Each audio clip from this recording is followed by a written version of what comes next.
Olá, ser iluminado! Que bom que você veio para essa segunda aula. Na primeira aula eu expliquei como funciona a ansiedade, o que é ansiedade e o que acontece no seu corpo quando você sente ansiedade. E agora eu vou te explicar alguns nomes que são dados para cada tipo de ansiedade que a gente sente, porque tem mais de um tipo, tá bem? Então vamos lá! E aí, antes eu quero apresentar a Kirinha, que está aqui hoje fazendo companhia para nós, né, Kira? Eu estou aprendendo tudo e daqui a pouco aparecem outras pessoas que estão por trás das câmeras. Tem mais uns gatos aqui, mas ao longo da jornada vocês vão conhecendo cada um deles, porque eles vão aparecer com certeza. E agora, falando sobre ansiedade, sobre os nomes das ansiedades. Primeiro que nós precisamos entender que existe a ansiedade natural e a ansiedade patológica. A ansiedade natural é aquela que eu falei, que onde a gente tem uma resposta de luta ou fuga para algo real que está acontecendo, como um incêndio, como um acidente, alguém se machucando, algo que a gente percebe que está acontecendo e que a gente precisa fugir. Então, se um cachorro avança em você, é lógico que seu organismo vai todo disparar aquele monte de processo para quê? Para você fugir do cachorro e não ser atacada. Então, isso é uma ansiedade natural. A ansiedade é patológica quando você sente tudo aquilo sem ter um motivo real de ameaça. É quando a sua mente fica imaginando que algo pode acontecer e que aquilo é real, tá? Em certos momentos, quando uma pessoa começa a ter isso de uma forma muito contínua, o que acontece? Ela começa a acreditar que aquilo realmente é real, ela começa a confundir o que é realidade e o que é imaginação. Então a nossa mente, gente, é muito, muito poderosa. E é isso que eu quero que vocês entendam, que se nós temos potencial para criar uma ameaça imaginária, por que nós não invertemos isso para criar algo positivo? Então, todo poder está dentro de nós, está dentro de cada um de nós. E é muito importante que nós saibamos o tamanho do poder e o potencial que nós temos para criar as coisas boas na nossa vida. Só que nós precisamos aprender a mudar o foco e é isso que vocês vão aprender aqui, em cada um dos passos que a gente vai passar daqui a pouquinho.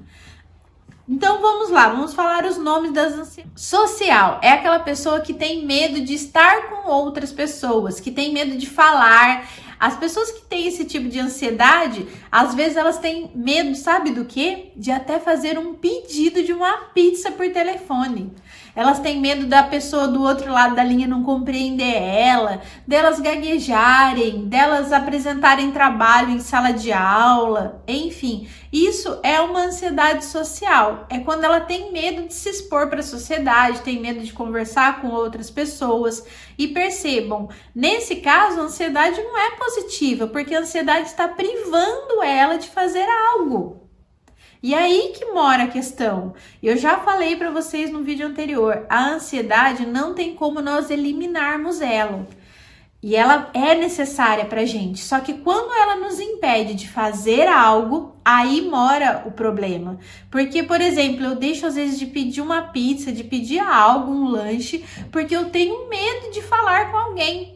E aí, se essa empresa que eu tenho que pedir o lanche ou a pizza não atende, por exemplo, pelo WhatsApp, eu tenho que pedir por telefone, ou às vezes eu tenho que ir pessoalmente, o que faz? Eu vou deixar de comer uma coisa gostosa porque eu tenho medo de interagir? Então, nesse caso, é prejudicial. Outro tipo de ansiedade é a agorafobia. A agorafobia, ela é um transtorno que acontece assim, a pessoa acha que ela sempre vai passar mal. Se ela tá no meio de um monte de gente, ela se sente mal. Se ela tá sozinha, ela se sente mal. É como se a cabeça ficasse um turbilhão de coisas passando ao mesmo tempo. Então ela tem crises de choro, ora ela chora, ora ela tá feliz, os picos. É como se estivesse realmente numa montanha russa, subindo e descendo, tudo muito rápido.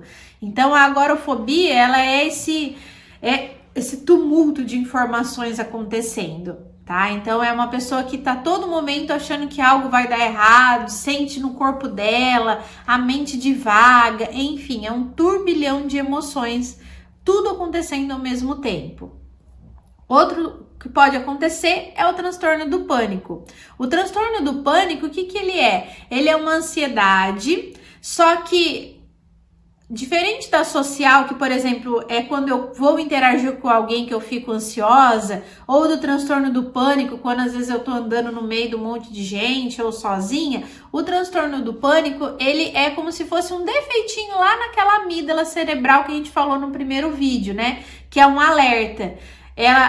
Nosso corpo interpreta uma ameaça e essa amígdala cerebral dispara, como se fosse um alarme. No transtorno do pânico, é como se ela ficasse disparada, ela disparasse sozinha, independente de ter ameaça ou não. Eu não preciso estar me sentindo ameaçada para ela acender, ela já acende e sai fazendo todo o processo da ansiedade.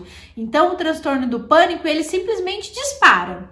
Dispara independente de ter acontecido algo efetivo ou não. Isso é o transtorno do pânico. Por isso que a pessoa, do nada tem a crise. É como se fosse uma falha no sistema, como se o botão tivesse enroscado alguma coisinha ali e disparasse sozinho o transtorno do pânico, tá bem?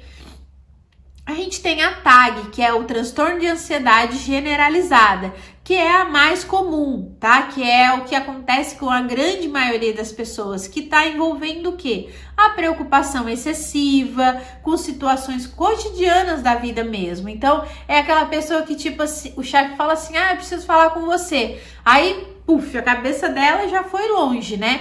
Ele vai me demitir, não, ele vai falar que ele vai me mandar embora, eu não fiz alguma coisa certo, né? Ou o marido liga e fala, olha, nós precisamos conversar. Não, ele arrumou outra, ele vai me largar, não, certeza que ele tem uma amante. Enfim, é aquela pessoa que fica preocupada com uma série de coisas que, ninguém nem falou que podia acontecer, mas a mente dela levou ela lá para longe. Ou ela sempre tá preocupada com coisas que, o tempo, vai acontecer alguma coisa, vai chover, eu não vou conseguir sair. Enfim, ela sempre tá vivendo lá no futuro. A ansiedade tem muito disso, gente. A ansiedade é uma preocupação exagerada de algo que tá para frente, tá? A pessoa acaba vivendo lá no futuro sempre.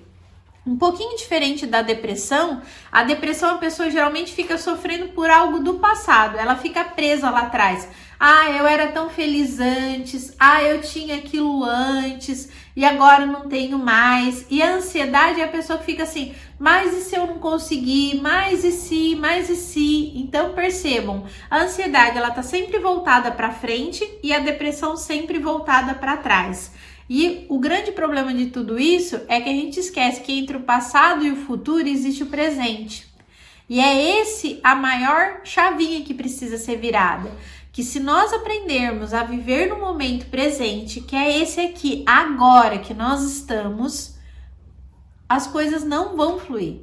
Enquanto nós não aprendermos a estar realmente olhando para cada momento, prestando atenção no que você está ouvindo de mim agora, se concentrando, né? Colocando seu foco aqui, a gente não vai resolver. Você pode estar assistindo essa aula e olhando no celular, mexendo em outra coisa, só escutando eu falar sobre isso.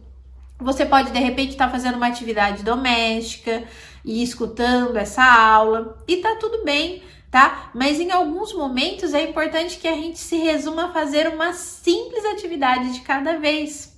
Porque justamente para a gente poder perceber os detalhes, começar a realmente sentir o que o nosso corpo está demonstrando. A sociedade moderna, o que ela impõe pra gente? Que a gente tem que ser multitarefa, que a gente tem que fazer várias coisas ao mesmo tempo. E isso é um dos principais pontos que fazem com que nós tenhamos ansiedade. Porque eu tô aqui assistindo o vídeo, daqui a pouco eu tô pensando o que eu vou fazer do almoço, o que eu vou fazer amanhã, o que eu tenho que pôr roupa para lavar. Enfim, a gente está sempre se preocupando com algo e a gente esquece de olhar aquele momento presente. Então a gente não consegue curtir um passeio bacana com a família, a gente não consegue comer uma refeição sentindo realmente o gosto da comida, a gente não consegue olhar para o que a gente está sentindo nesse exato momento. Isso é muito importante. Então, ó, já falei sobre a ansiedade social, a agorafobia, sobre transtorno de pânico, falei da TAG, que é o transtorno de ansiedade generalizado, e a última é fobias específicas, que é aquela pessoa que desenvolve fobias por algo específico. O que é fobia? Fobia é medo de algo. Algo como o que, Priscila? Como uma barata, por exemplo. A pessoa que desenvolve esse transtorno de fobia não é aquela pessoa que olha a barata e fala assim, ai, uma barata, e tipo, sobe na cadeira. Não, a pessoa simplesmente entra num estado de pânico total. Ela não vê a barata como um ser de 10 centímetros. Na cabeça dela, no cérebro dela, na mente dela, é como se aquela barata fosse um King Kong, fosse um monstro que pudesse pegar ela e comer ela. Tá bem? Então, a fobia faz o quê? Um bichinho, às vezes bem pequenininho, vira um monstro gigantesco que pode causar um dano absurdo para ela.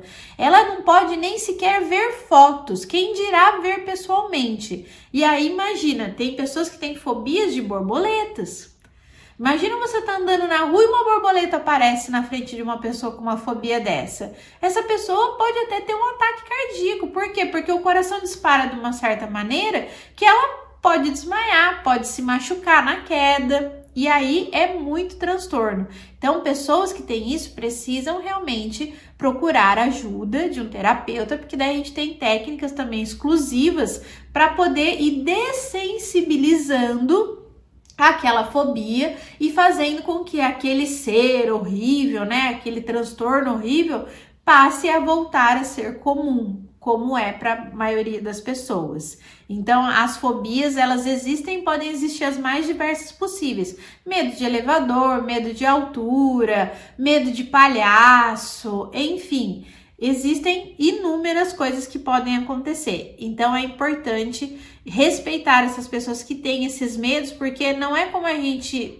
pensar, olha, uma barata, ok, eu tenho nojo, vou lá, mato ela e tudo mais. Não, é como se fosse um leão querendo atacá-la. Então, aprendam a respeitar as dores dos outros. Isso é muito importante. E ainda eu quero ressaltar que tudo isso que a ansiedade gera no nosso corpo, né, que ela faz a gente sentir, a gente tem que entender que isso não é letal, que nós não iremos morrer, que nós não corremos risco de morte, que o nosso organismo dispara todos esses sintomas como sinais de alerta. Só que na hora a gente está tão transtornado com aqueles sintomas, a gente fica tão fora de si, que fica passando na nossa cabeça que a gente vai morrer, que algo ruim vai acontecer com a gente, e não vai. Ok?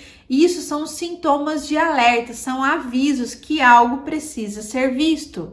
E que bom que você está aqui, ser iluminado, porque é sinal de que você já viu esse alerta e disparou uma outra luzinha aí e falou, opa, tem alguma coisa errada acontecendo. E aí você precisa realmente agora se permitir fazer essa viagem junto conosco, para o único lugar que pode estar a solução dos seus problemas, que é para dentro de si. A resposta não está comigo, não está com a Lê e não está com qualquer outra pessoa da sua família. Todas as respostas que você procura já está dentro de você.